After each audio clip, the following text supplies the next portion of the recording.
Так, котел Исман. И вот так работает вентилятор. То есть как бы он запускается нормально.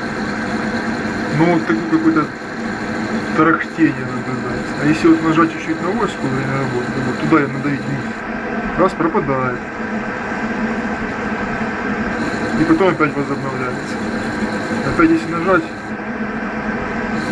опять пропадает. То есть, что с этим делать?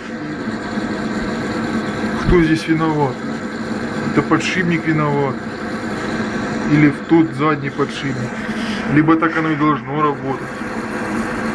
Подскажите, пожалуйста.